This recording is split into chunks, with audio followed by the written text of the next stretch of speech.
Today's topic is of utmost importance, and I've been compelled to make a video on this subject because I've seen on the YouTube community and around the internet that people tend to ultimately not really understand how these drugs work at an even very basic level, and that's evidenced by some of the ways that they try to get off of their psychiatric medications.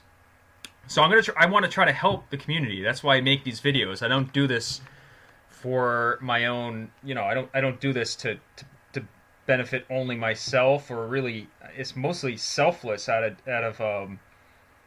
based on my own experience. I just don't want to see other people suffer. It's to bring awareness to this plight that we face. Anyone that takes psychiatric medications. So I'm gonna explain to you how these drugs work, and based on understanding the physiology behind how they function in your body, some suggestions on how to get off. Now, this is not medical advice. I'm going to make that disclaimer. I'm not a doctor or a medical doctor, and I'm not telling you what to do. I'm just giving you some advice so that you can provide this to your doctor in order to determine whether or not he or she even understands their own practice. Okay, so let's go over the basics. When a drug is swallowed, it is later absorbed through the stomach and the small intestine, right? So you take your 20 milligrams of Lexapro, you swallow it in the morning, and then around roughly a few hours later, 3 to 4 hours later, that blood is dissolved in the fluid in your digestive system and absorbed through the lining of the small intestine and the stomach, depending on the drug that you take. Some of them have time release mechanisms that allow it to be more slowly released as it enters the intestine, but for the most part, they're all absorbed in these two locations. Now, once the drugs dissolved into the circulation, it's into the blood, basically. It is then transported to the brain, and it crosses the blood-brain barrier and starts to wreak absolute havoc on your central nervous system within several hours after consumption. So, although the drugs and the doctors tend to tell you that they it takes several weeks for these drugs to work, that is completely untrue.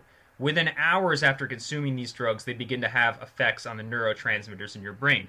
And the blood-brain barriers, and if you just take a look at this picture down here, the brain is loaded with blood vessels, and the drugs that you take are circulating around in your blood throughout the entire day, and for days afterwards. Now, after the drug influences your brain chemistry, it continues to float around in the circulation as well. It doesn't just go into your brain and then disappear. This drug continues to be present in your circulation, and because the circulation is a closed circuit, it passes through the organs multiple times throughout the day.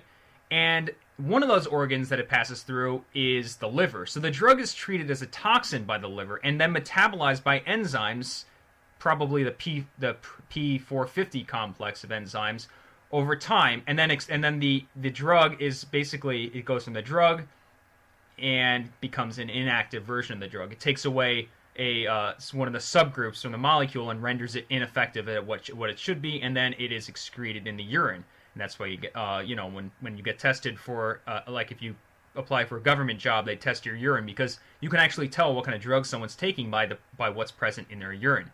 So over time, the drug that's circulating in your blood and affecting your brain does get destroyed and is treated like a toxin. But it basically is a toxin and the body is trying to get rid of it. But in the meantime, the body is undergoing profound changes. Now, before I go into those changes, let's look at how the drug is excreted from your body, because this is absolutely critical for you to understand. If you don't pay attention to anything else in this talk, please pay attention to this. Drug half-life. So if you look on the graph here, the x-axis is time in hours, and this is just a generalization, and the y-axis is blood concentration. You see, when you take the drug within the first hour or so, now this is just a hypothetical example, but let's go with it, you reach maximum concentration. So it's quick. And then over time, as the liver detoxes the drug out of your blood, you see this exponential decrease in drug concentration. So after every hour, after a certain amount of time, this is key, listen to this. After X amount of time, half of the drug is removed from your body.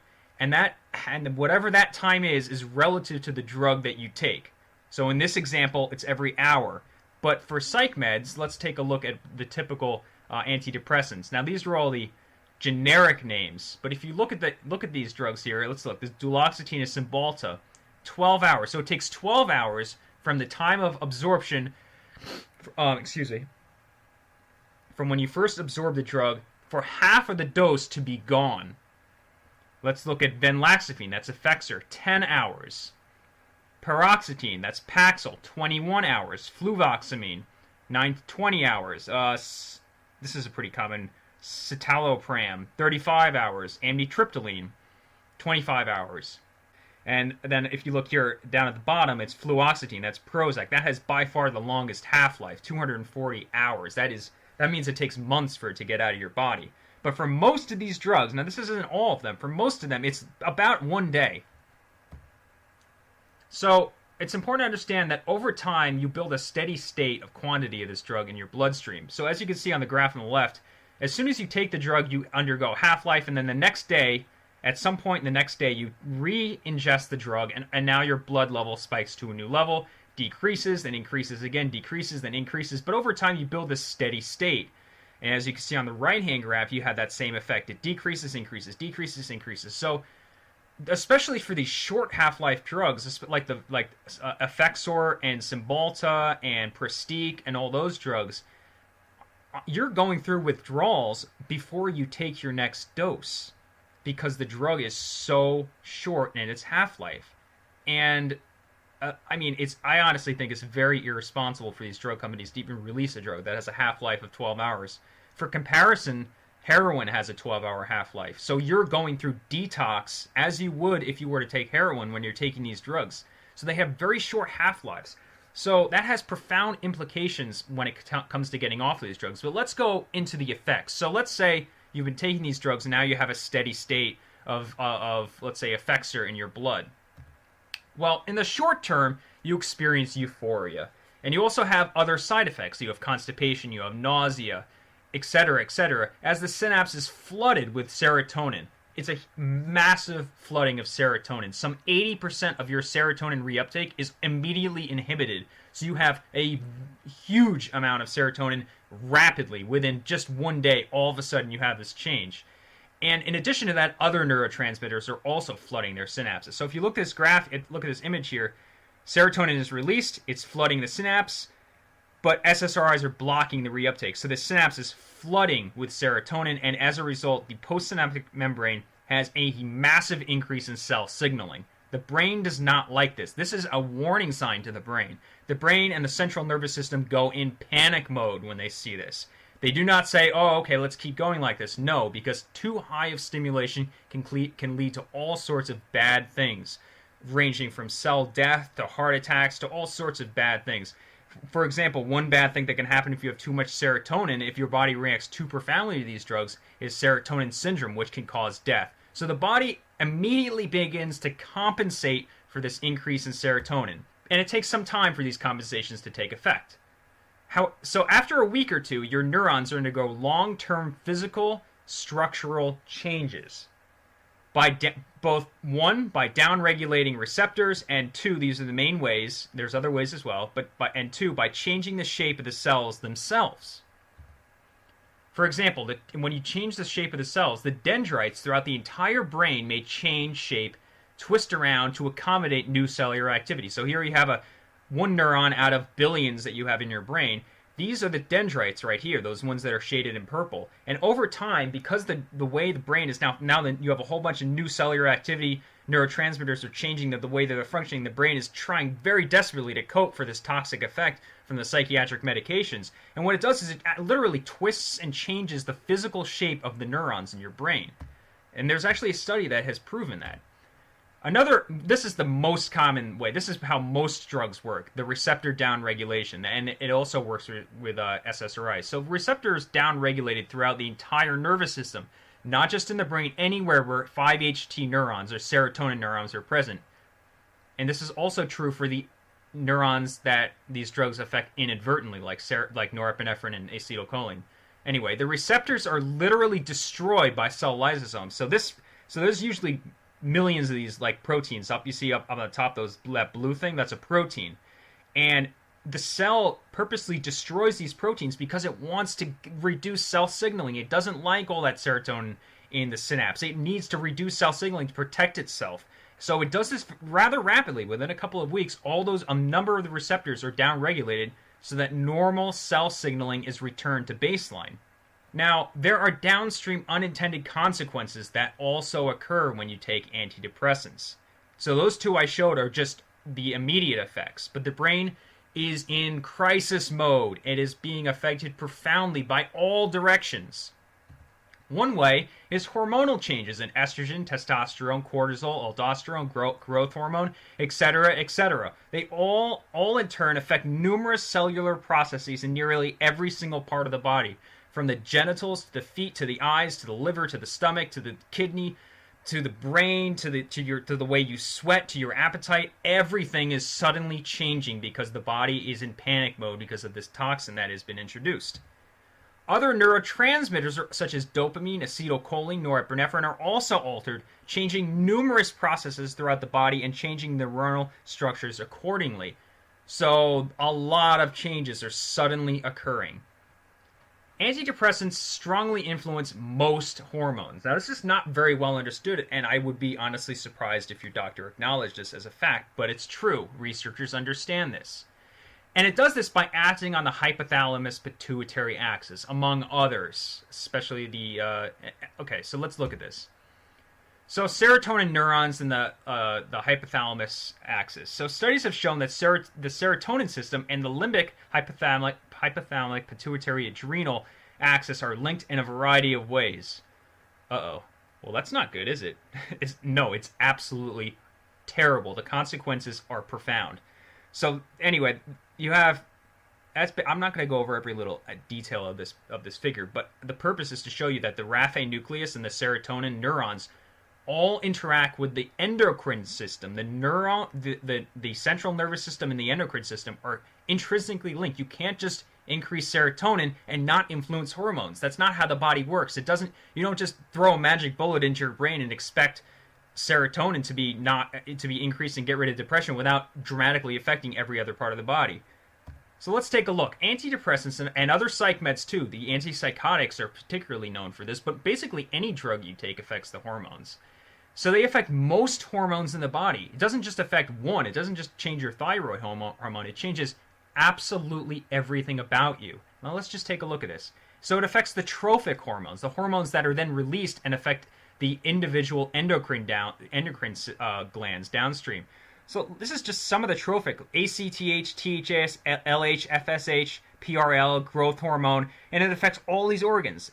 It affects everything from lactation to the thyroid to the adrenal glands. Now, the adrenal glands, you don't want to mess with the adrenal glands because they affect a lot of crap in your body. And if you start messing with the adrenal glands, you're in big trouble. Guess what the antidepressants do? They mess with the adrenal glands. They also mess with the reproductive organs and the liver. Now, the liver is something you do not want to mess around with, but it is affected. All these hormones potentially affect cortisol, which affects everything, basically. Cortisol is a powerhouse endocrine hormone that you do not want to play around with.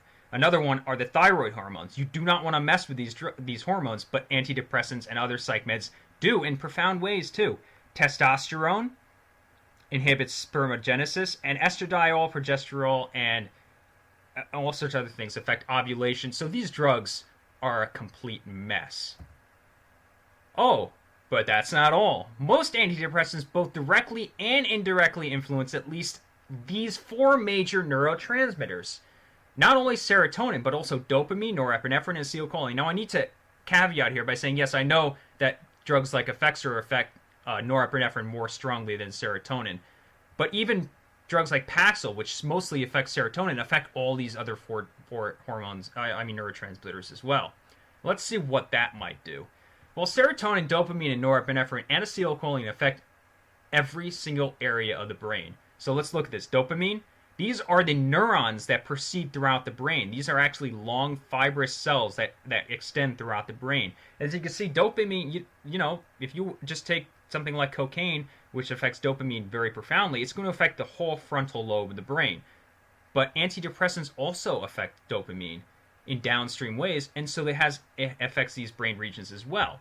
Norepinephrine. This is a really profound one, norepinephrine. It affects only the central nervous system, but also the peripheral nervous system. Just look at this graph. Look at all the brain regions that are affected by norepinephrine and ask yourselves, do you think it's safe to take a drug that affects all these areas of the brain?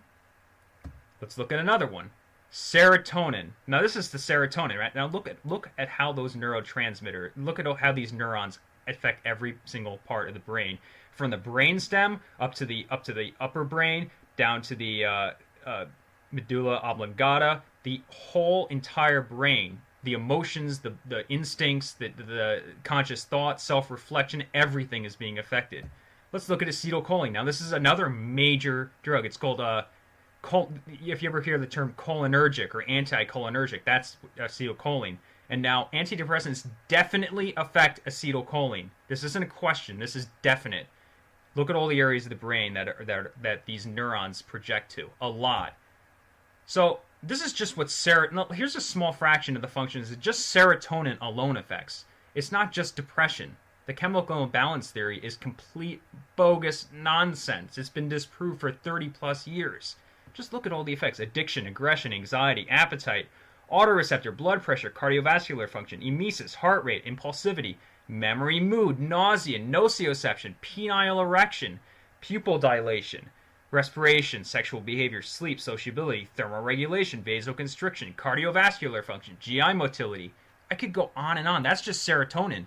Norepinephrine, acetylcholine, and dopamine affect hundreds more functions. So you may be wondering now, after seeing this is just a general overview, your expression may look rather confused, right? Now let me, it's not all. Let me continue. There are more effects that these drugs have. Let's look at the gut.